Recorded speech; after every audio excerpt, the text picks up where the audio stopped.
Tonight, the NDP suddenly rips up its deal to keep the Liberals in power. The Liberals have let people down. They don't deserve another chance.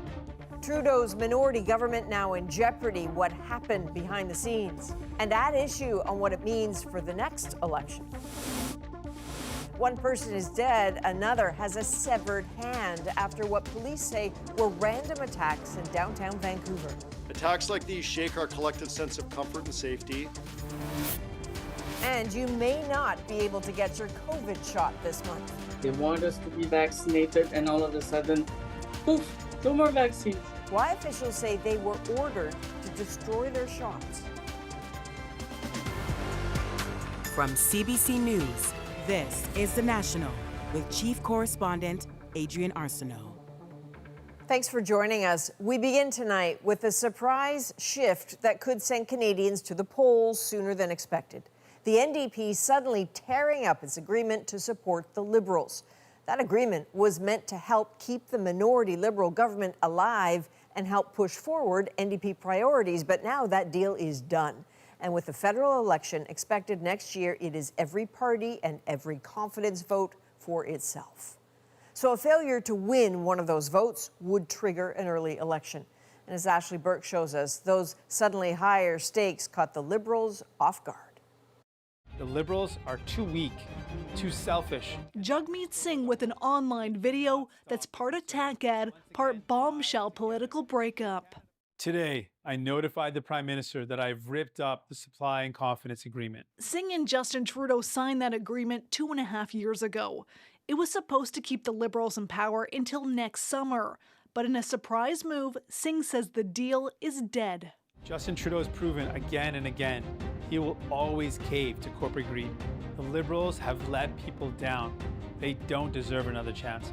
That news blindsided the Prime Minister. I'll let others focus on politics, but I will point out that I really hope the NDP stays focused on how we can deliver for Canadians, as we have over the past years, rather than focusing on politics. The deal did lead to progress on NDP priorities like dental care and pharmacare. The Liberals say the decision to end it is really all about Singh. This whole decision is about Mr. Singh's own political fortunes. It doesn't have to do with anything that we've done over the past 3 years. But cracks in the deal have been showing. We want to send a clear message to Justin Trudeau. Last month, Singh joined locked-out rail workers on the picket line and slammed the government for forcing them into binding arbitration. But Singh is also under pressure from the Conservatives. Sellout Singh betrayed the workers who thought he would stand up for them. Pierre Poilievre dared Singh last week to scrap his deal with the Liberals and is now urging him to trigger an election as soon as possible. After Jagmeet Singh, after Sellout Singh did this stunt today, he is going to have to vote on whether he keeps Justin Trudeau's costly government in power or whether he triggers a carbon tax election. Poilievre says he's looking for opportunities to raise a vote of no confidence as soon as possible once Parliament resumes. Now, if the government were to lose that vote, it could trigger a federal election. I suppose, Ashley, the obvious question now is how soon could that happen? Yeah, Adrian, there's a lot of uncertainty now. The Liberals are going to have to make deals with opposition parties on a vote-by-vote basis to try and stay afloat. Under the deal with the NDP, an election was expected in the fall of 2025. Trudeau hopes that's still when Canadians will go to the polls, but with that agreement now scrapped, it could be sooner. All right, Ashley Burke in Ottawa, thank you. Okay, interesting day. Let's bring in our chief political correspondent, Rosie Barton. So, Rosie, what was going on behind the scenes here? Well, Adrian, remember that as recently as last week, Liberal ministers were confident about the state of this deal. So its ending was surprising for them and, frankly, kind of brutal. The NDP sent the Prime Minister's office an email to a generic email address, giving them about 45 minutes heads up that the deal was ending. But the NDP, for their part, really started having this conversation in earnest back in June. Some caucus members questioned the benefit of the deal now that a lot of those agenda items had been completed and they weren't getting a bump in the polls or really much credit either. And really, when you break it down, who does this really benefit? The immediate and obvious benefit is for the Conservatives. They're riding high in the polls. They've got tons of money. There's nothing they would rather have than an election soon. Now, that could actually happen sooner than next fall, and it certainly complicates things for the Liberals because they were really hoping for as much time as possible before the next election to try and convince Canadians to support them and improve their polling numbers. But it does free them up to really attack the NDP now, and it allows the NDP to start defining themselves, obviously, without the Liberals. It can also put them in a rough spot here, potentially. It's going to be hard to justify supporting the Liberals for some votes, to make sure some programs continue, and then to vote against them when they run the risk of those same programs ending. All right. Thank you, Rosie. Rosie, of course, will be back with a special edition of At Issue in about 20 minutes. Now, one man is dead, another seriously injured after 2 attacks in Vancouver. Police say the incidents were random, and tonight a suspect is in custody. But as Georgie Smythe shows us, an old debate about public safety has been reignited, and residents may soon decide it at the polls. A horror scene in Vancouver's downtown. Smears of fresh blood stain the sidewalk. Here, a man in his 50s was randomly attacked with a knife and had one of his hands cut off. Minutes later, on a nearby block, a second attack, this one fatal. A man believed to be in his 70s killed. His identity hasn't been made public. An hour later, a 34-year-old suspect was taken into custody after he was found yelling at strangers a few kilometres away. Police say the man was out on probation for an assault last year. This appears to be a very troubled man who has a lengthy history of mental health-related incidents, which have resulted in more than 60 documented contacts with police throughout Metro Vancouver. Unsettling details for a city reeling from the randomness of the attacks. I'm sure Vancouverites are sick of hearing how quickly that we reacted to a violent crime. We would rather have a situation where we're not put in the situation in the first place, where these violent acts don't happen because we're treating, we're pivoting, we're actually solving the root causes of these problems. Other attacks over the past year have spurred a heated public debate about the nexus of mental health and crime on the streets of Vancouver, but criminologists say prevention is not that simple. If they are random, they can't be predicted. And so having more police on the streets, that means that they have to be at random, at the right spot, at the right time when these things are going to happen. And the probability of that happening is very low. And what is a much better response is the provision of more social services. The fresh worries about public safety come just weeks before a provincial election. How to respond is likely to become a key part of the campaign. Georgie Smythe, CBC News, Vancouver.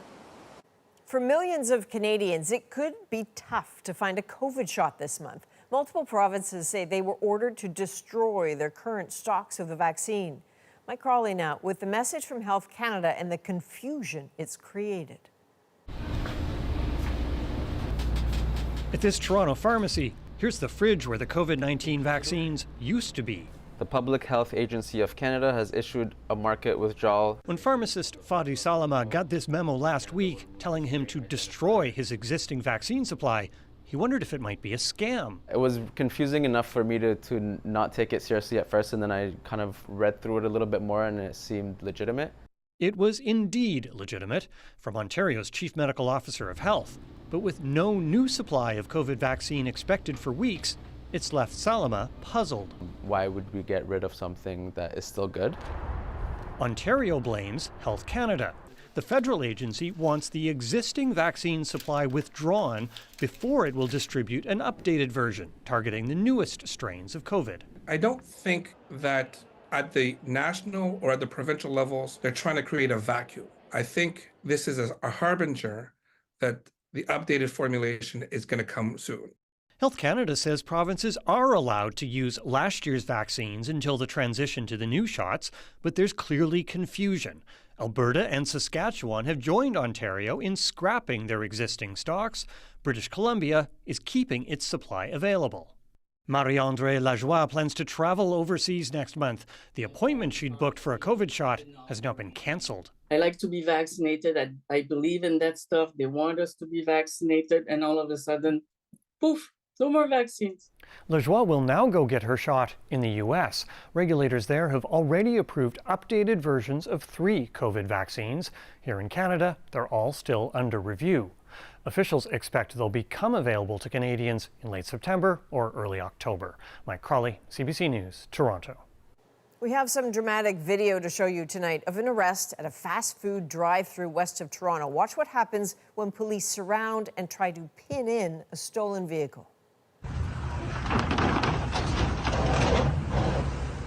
So the suspect attempted to flee by driving over 2 police cruisers. No one was injured.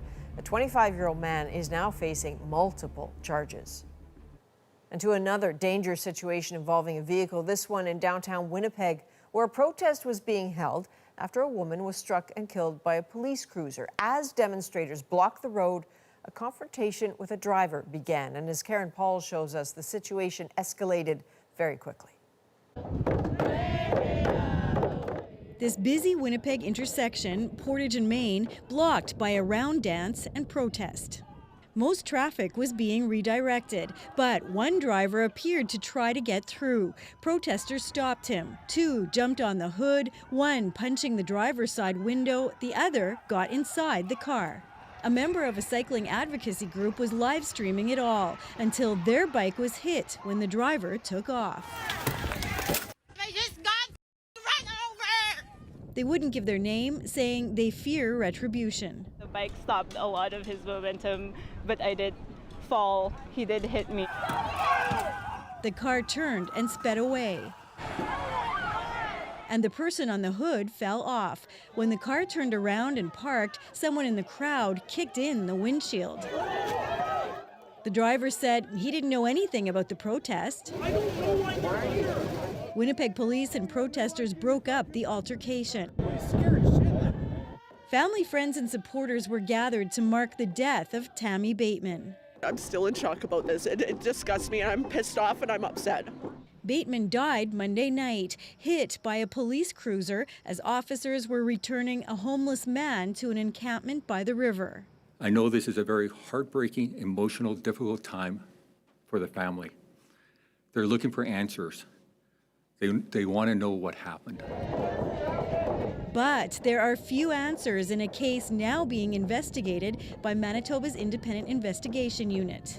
As for the incident downtown, police say they originally stayed out of sight at the request of the protesters. The cyclist declined medical attention. The driver of the car remained on the scene. And so far, there have been no arrests. Karen Pauls, CBC News, Winnipeg. New details are emerging tonight about a horrific shooting at a high school in Georgia. Police say a 14-year-old opened fire inside, killing 2 of his fellow students and 2 teachers. At least 9 others were injured. Katie Simpson brings us the horror through the eyes of the survivors. First responders raced to Appalachia High School midway through the morning. Calls coming from inside reporting an active shooter. I was in class and we heard shots. The teacher ran, slammed the door, made us all go in the corner. I was scared I was going to die, to be honest. And when I heard hard lockdown, I knew it wasn't a drill. Marquis Coleman was sitting by his class door when he says he saw the gunman. And I got up, I started running. He started shooting like 10 times. He shot at least 10 times. And then I ran to the back of the classroom. I dived behind the desk, and my teacher had got in front of me like he was guarding me. But like the gunshots were so close to me, like my ears started ringing real bad. Like the whole classroom was smoking. The shooting finally ended when an armed school resource officer confronted the gunman. He gave up, got on the ground, and the deputy took him into custody. He is a 14-year-old student here at the high school. He will be charged with murder and he will be tried as an adult. The injured were rushed to hospital and survivors were escorted out of the building as police began to identify those who didn't survive and notify their families.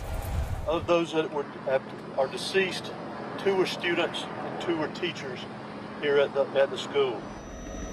Students huddled together in prayer as they waited to be reunited with their parents, an agonizing wait since many had fled without their phones and were unable to call them.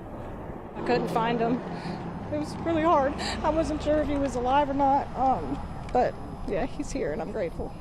According to the FBI, their agents questioned this same suspect last year over alleged online school shooting threats. At the time, the suspect's dad said his son did not have unsupervised access to the family's hunting guns, and no arrests or charges were laid. Katie Simpson, CBC News, Washington. In the UK, a damning report says decades of failures led to the deadly fire back in 2017 that killed 72 people at a London high-rise. The country failed to discharge its most fundamental duty, to protect you and your loved ones.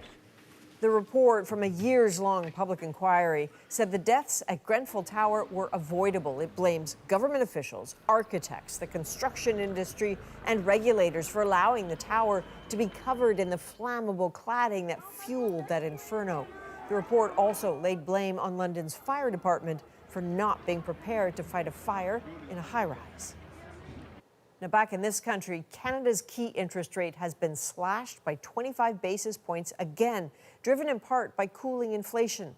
Nisha Patel now on why the bank is acting now and why more cuts could come fast.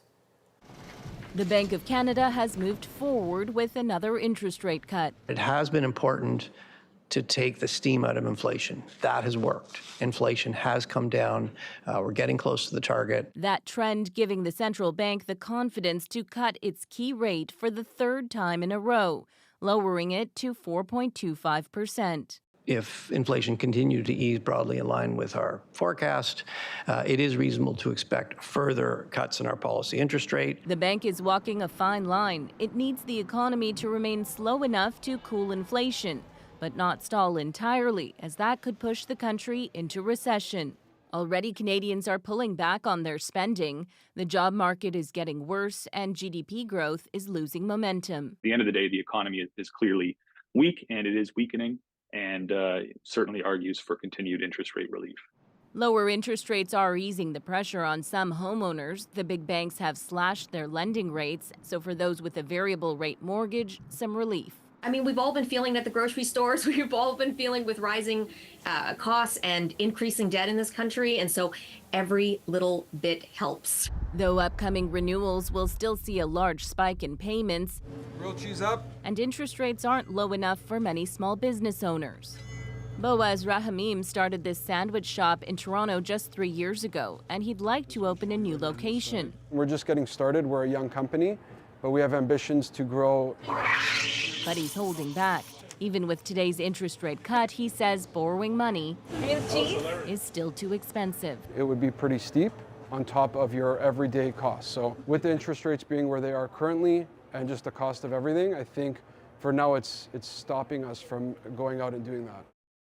So whether someone is making a business investment or buying a home, Adrian, a lot of Canadians, it seems, are playing the waiting game. And as I understand it, Nisha, a lot of economists are saying that the waiting game might actually pay off. Yeah, many economists say there will be 2 more interest rate cuts this year, and by next summer, the key interest rate could be as low as 3%. Now, of course, nothing is ever guaranteed, and if there's any kind of economic curveball, the Bank of Canada may be forced to change course. Okay, but some will still hold on. All right, Nisha Patel, thank you. You're welcome. There is concern tonight. A major transit project in Calgary may be off the rails. Let's get our act together and get this thing going. Why the province says it's no longer paying its share. There we go. Patio season on the Prairies has been disrupted by some flying pests. They've been really ferocious with their presence this summer. Why wasps seem to be taking over.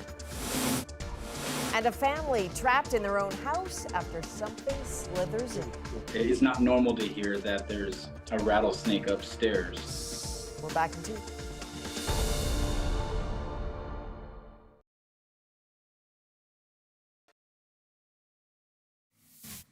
Just about on world record pace here. What time is he going to hit the wall? It's gold to Bennett in Paralympic Games record time.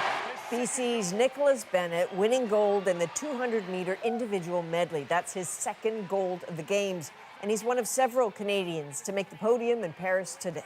Maxwell holds on for silver. Canada's youngest Paralympian at the Games, 17-year-old Reid Maxwell, won silver in men's 400-meter freestyle. And over at the Stade de France, Shot putter Greg Stewart came out of retirement to defend his title. The crowd ecstatic as he struck gold yet again. And cyclist Nathan Clement also rode his way to the podium. The 29-year-old from Vancouver grabbed silver in the men's individual road time trial. So Canada now has 17 medals, 4 gold, 6 silver, and 7 bronze. A multi-billion-dollar transit project in Calgary is in jeopardy tonight. The Alberta government has pulled its share of funding for a new LRT line. The city's mayor says they simply can't afford to build it alone. Aaron Collins now with the transit plan getting derailed. The train has left the station when it comes to Calgary's transit expansion. Construction of a new $6 billion LRT line well underway, but the project derailed overnight. In a letter to Calgary's mayor, the province withdrew its funding, calling the project a multi-billion-dollar boondoggle. The province was fully on board just 1 month ago. That $1.53 billion commitment from the province for the Green Line was in place, and that it is secure and that they can bank on it. Ballooning costs had forced City Council to scale back the project earlier this summer, cutting 8 kilometers of track and 6 stations from the plan while costs went up. A plan Calgary's mayor still supports but can no longer afford. I have fought hard for this project and I continue to believe in it. The reality is the local government can no longer fund and finance the costs of delays. A familiar story. Cost overruns have plagued Canadian transit projects in recent years, a problem driven by an explosion in demand across the country. We're really playing this massive game of catch-up all across Canada, and unfortunately it's happening at the same time, which does impact the cost and sometimes scope of these projects. But back in Calgary, lingering hope that the Green Line will get back on track. Let's get our act together and get this thing going. That's all I have. I have a hope they will sort this issue out. It's a step backward towards the progress and the betterment for the province. People will suffer for the daily commute. The province says it wants to see alternative plans for the Green Line before it gets back on board. That's a pricey delay because the city's already spent well over $1 billion on the current one. Aaron Collins, CBC News, Calgary. Mpox vaccines are about to arrive in the Democratic Republic of the Congo, but why has the country at the center of the outbreak been without for so long? You have people in the Congo saying, we desperately need this vaccine. About that's Lauren Bird breaks down what's behind the delay. But first, Rosie's here a day earlier than expected with a special edition of That Issue. Hey there.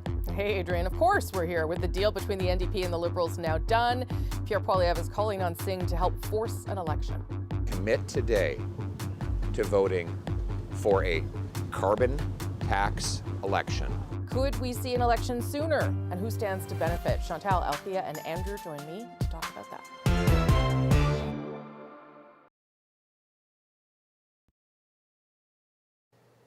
Well, there is something in the air in Western Canada that's putting a little sting in the end of summer. Pest control companies say they are being swarmed with calls about wasps. Julia Wong now with what's behind the spike. Summer in Edmonton means soaking in time on the patio, if you can get away from some pesky companions, wasps. There we go. I thought we'd be free, but not super free. You can never be free with these wasps. They have a tendency of getting in whenever they want to. Anytime you're on a patio anywhere, it feels like they're kind of invading your space. They've been really ferocious with their presence this summer. The irritating insects have been buzzing around this restaurant so much, staff deliberately do not sit people outside unless they really want to. Yeah, it's been quite crazy this year. So they're using burnt coffee grinds and zappers to try and fend off the pests and their painful stings. We have had a lot of people coming in, asking for ice, kids crying and all that stuff. It's hard to say whether the number of wasps is on the rise because their population is not tracked, one expert says. But there could be a reason it feels worse in parts of the prairies now. Wasps like it hot and dry. It's really just kind of that time of the year. You know, it's near the end of the season, so they've had all summer to grow their colonies and multiply. And so now, yeah, there will be more of them out than there were earlier in the season. So about 12 inches down now, we finally reached the actual nest. They've dug in that far. Wasps serve a purpose. They eat pests like caterpillars and aphids, and they pollinate as well. But it may be useless trying to keep them away. Prevention is almost nil. You can't really prevent them. If they're going to find a way to get in, they're going to find a way to get in. They're very industrious creatures, and they'll build where they want to build. Experts say you can use traps, homemade or store-bought, or you can set aside a sacrificial food offering away from where you're sitting. And they recommend dealing with them right away, saying a wasp nest can double in size in just a couple weeks. Julia Wong, CBC News, Edmonton.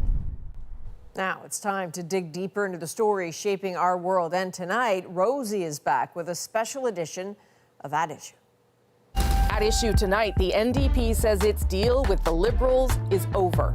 Today, I notified the Prime Minister that I've ripped up the supply and confidence agreement. In response, the Prime Minister says he hopes an election is still a year away. I really hope the NDP stays focused on how we can deliver for Canadians, as we have over the past years, rather than focusing on politics. But the Conservatives are now calling on the NDP to bring down the government. Commit today to voting for a carbon tax election at the earliest confidence vote in the House of Commons. So what happens now? Who does this help or hurt? What does it mean for our next federal election? I'm Rosemary Barton. Happy to be back with you all, and especially happy to be back with a special At Issue. Chantal Hébert, Andrew Coyne, and Althea Raj joining us on a Wednesday. We were scheduled to hang out together on Thursday, but we're here together on a Wednesday because this is a big news. Chantal, give me your thoughts on how concerning this might be for the government. That the NDP was going to do that seemed to me to be inevitable ever since the Teamsters were sent back to work in the way that they were. And what surprised me about today is how the government never saw that coming. And I've talked to a number of people that retreat of the cabinet back a couple of weeks ago, never focused on the possibility of an election before the year ran out. Confidence was expressed. It's as if the notion that collective bargaining was not central to the DNA of the NDP did not cross the minds of the Liberal government. Why do you think it's happening now, Andrew? Is it because the rail stoppage triggered it? Is it the by-elections? Is it a whole bunch of things? Why is it happening now? I think this was something the NDP was considering for some time. I think the only impact of the back-to-work thing was it gave them a pretext. It gave them an opportunity to say, well, this, the Liberals have moved so far left, but we're the real deal for left-wing voters. We're the ones who are really out for your interests. But this agreement was always very strange on its face. We can see it wasn't binding on anybody. It didn't really get the Liberals to do anything that they wouldn't have done anyway. It was really not intended to prop the Liberals up. It was intended to prop the NDP up. It was to give the NDP something to say when people came to them and said, are you going to support the government on this bill? Are you going to bring the government down? And they could say, well, we've got this agreement. And that way they wouldn't look weak and stupid. Well, okay, they've now decided to pull the plug because they want to keep their distance from the Liberals now with an election coming closer. They want to establish some distance. That's fine. But it does mean that they're going to get those questions coming at them now. They're going to be back on that side because one party or another, either the NDP or the Bloc has to support the Liberals to keep them in power. The Bloc, I don't think, will have any compunction about voting to bring the government down. They're riding high in the polls. The NDP is not, so they're back in the same dilemma they were in before the agreement was signed. So where does it leave the Liberals then, Althea? In an unstable place, a worse place? What happens? Well, I guess it depends who you mean by Liberals. The people who wanted Justin Trudeau out are probably feeling a little confused today. The Prime Minister actually seemed to have like a bounce in his step. If he was looking to have a smoother ride in caucus next week in Nanaimo, Jagmeet Singh basically gave it to him because the opportunity to get rid of the Prime Minister when there's this threat of the election hanging over you that is pretty slim. I agree. Good point. Yeah. Yeah, I agree with Andrew. My sense is the NDP had a take stock at the end of June and realized that everything they really wanted to accomplish, they had done. Like the anti-scab bill had passed the Senate. There really wasn't much left on that list. And the things that they wanted to get done that they couldn't get done, like pharmacare, they now feel actually that they have better leverage. So in a way, it's kind of a win-win for everybody. It's a win-win for the Prime Minister because he gets to continue on if that is indeed what he wants to do. And Jagmeet Singh, frankly, should have done this a year ago. And now he gets to try to uncouple himself from the Liberal NDP coalition government, as the Conservatives have framed it, and to redefine himself separately. It does pose a trickle when it comes to some votes. But I will just say that the opposition motion, so a pure confidence vote, doesn't need to happen until the end of November. So that's still quite a bit of runway that the government has and the NDP has to try to reframe things the way that they want to see themselves portrayed to Canadians. Chantal? Except that we don't know what's going to happen in those by-elections on September 16th. I mean, win-win until you lose. So the NDP desperately needs to keep that seat in Manitoba. The Liberals desperately need to keep that seat in Montreal. The Conservatives are, it's an easy for the Bloc and the Conservatives. If one of them wins one of those ridings, either of them will want to go in an election sooner rather than later. But I do agree that, I mean, there are 3 provincial elections coming. The NDP can't afford to not have its workers in BC and Saskatchewan working for the federal party. And they are committed elsewhere. And the Conservatives actually need their workers in Saskatchewan, BC, and New Brunswick. So this threat of a non-confidence motion when the House returns by the Conservatives, I'm not convinced that the Bloc or the NDP are going to go for it. Where does it leave the Conservatives, though, Andrew? Because this was the play that Pierre Poilievre was doing in terms of the theatre and posturing last week. This is presumably what he wanted. He wanted some to try and move the timeline up, at least, for the election. Well, he might have preferred to keep Jagmeet Singh squirming a little longer. So Singh was certainly put in the spot by Poilievre's campaign on this, and he's got out from under that. As I say, I think this was in the NDP's long-term plans anyway, but they do not want to cause an election anytime soon. Just look at the fundraising numbers. The other 2 parties are so far ahead of them. They need some time to create distance. They need time to raise funds. So I don't think this has really advanced the election date really at all. Does it change anything for the Conservatives, Althea, because they can no longer go after the NDP and the Liberals in the same way? Oh, but I think that they still will. Like, it is a good thing for the Prime Minister, for the Conservative leader, because it probably means the Prime Minister is staying longer than he possibly might have. It is a good thing for Pierre Poilievre in the sense that he still gets to hang, the sellout Singh-branging over Jagmeet Singh, because the NDP will no doubt still be voting with the Liberals on some policy measures, maybe even on some money bills to get the stuff that it had asked for done. So I don't think it's a bad thing for the Conservatives. I don't think it means that we will have an election in October of 2025. I can see the election timetable moving up. I just do agree that the NDP need more months to redefine themselves. Right now, it's very clear people are voting for Pierre Poilievre as the option for change. He's done a really good job of dismissing Jagmeet Singh as an option for change, but they're not necessarily voting for Pierre Poilievre because of what that Conservative leader is offering. So this gives the NDP a chance to put something else in the window. Chantal? I still think those by-elections have become even more important. And it was curious to me today, 1, that the government did not see that coming in any way, shape, or form. And 2, that so many Liberals were asking themselves, does this mean Justin Trudeau will really lead us in an election or not? It's an interesting question, but it's not the main question that we're asking ourselves, which is, when is the election? Right. Last word to you, Andrew, quickly. The major wildcard in all this, I think, remains the U.S. election.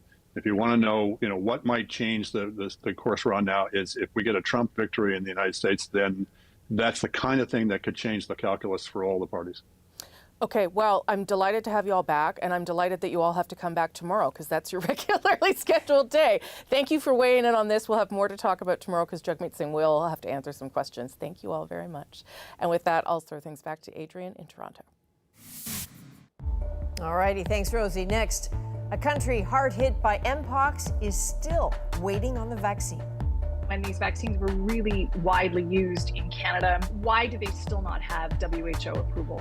About that explains why it is taking so long. Next.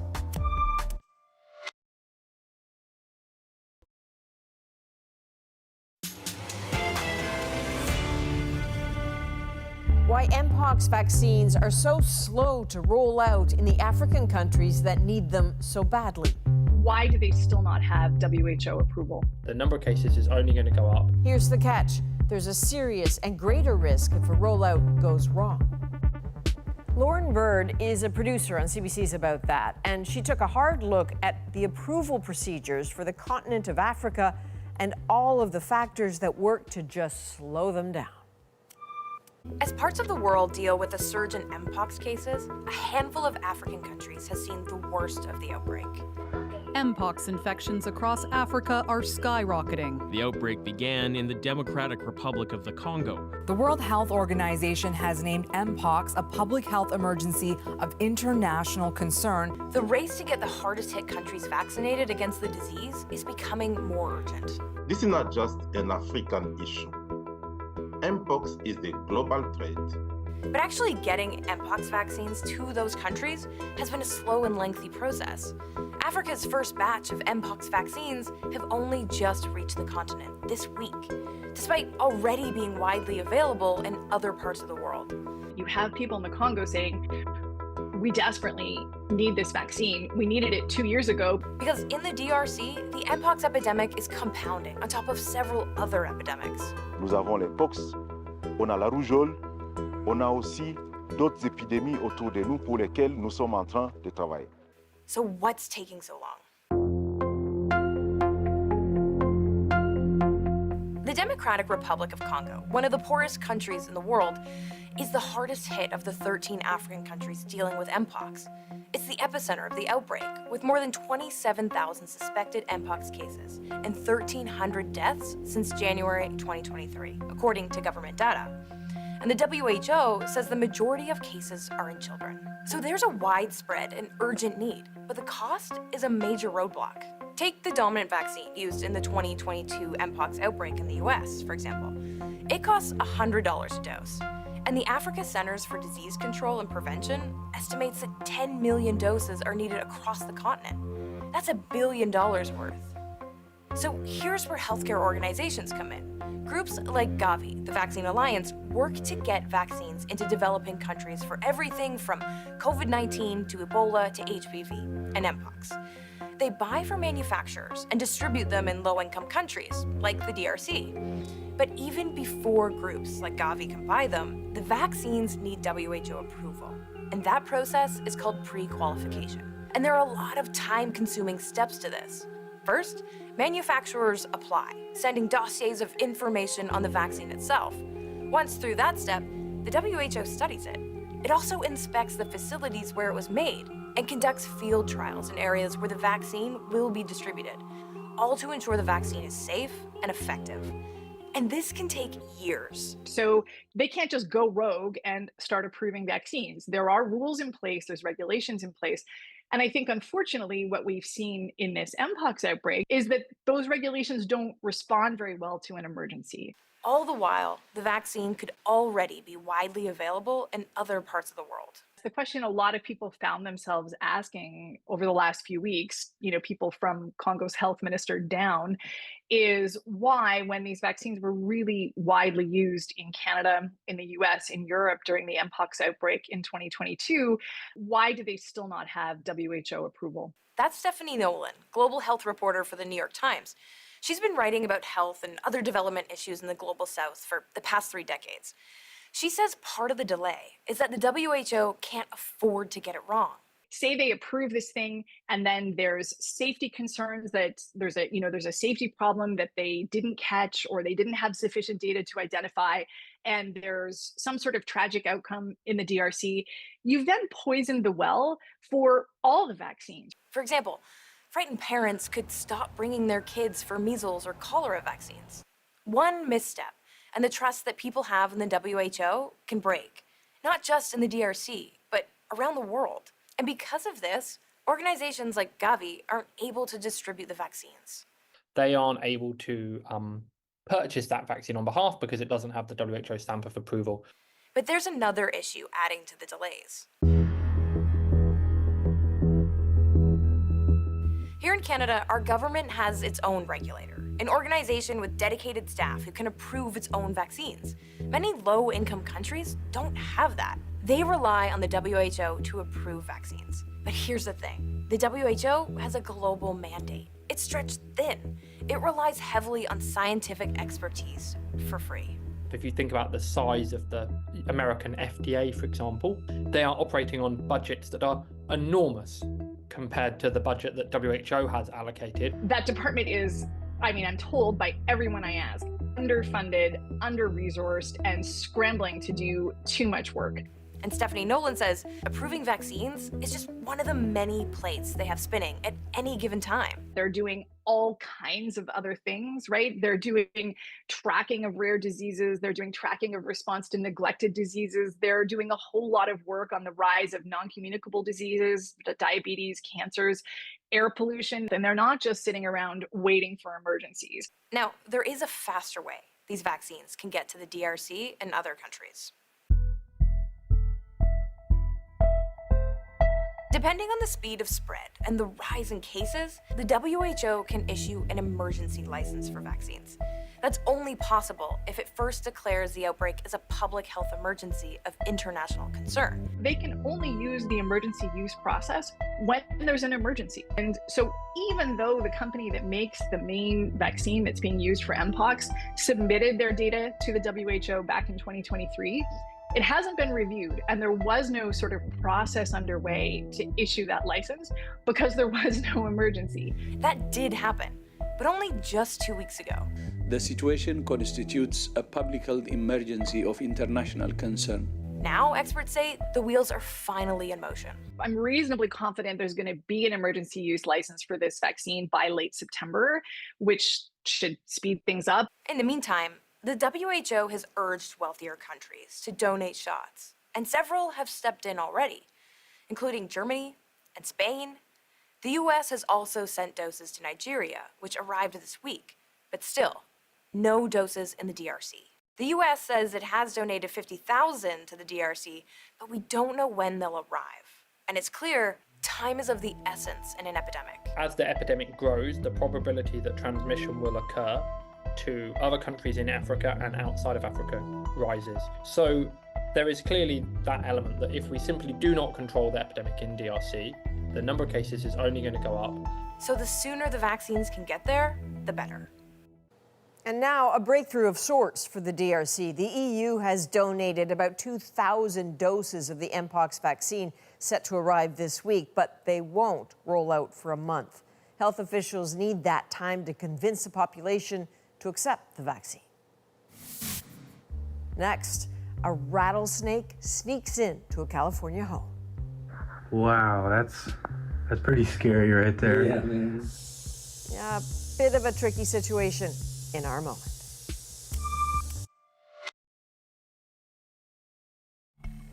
That little lump there is a nearly meter-long rattlesnake, and it found itself at a bit of an unusual spot on a staircase in a California home, the family living there trapped upstairs. I do not like this one bit. Luckily, they found just the right person to save the day, and tonight, the reptile that snaked its way in makes our moment. So here I am coming into a call where they said there's a rattlesnake inside their house. It was around 10:30, 11 o'clock at night. I received a call from this family that said that they were trapped upstairs due to a rattlesnake. Is it on the stairs still? It's not normal to hear that there's a rattlesnake upstairs. Wow, that's pretty scary right there. Yeah.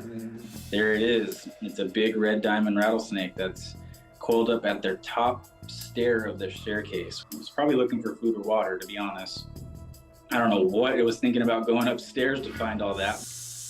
I was safely able to, capture the snake and put him into a safe container and, let them go on with their night.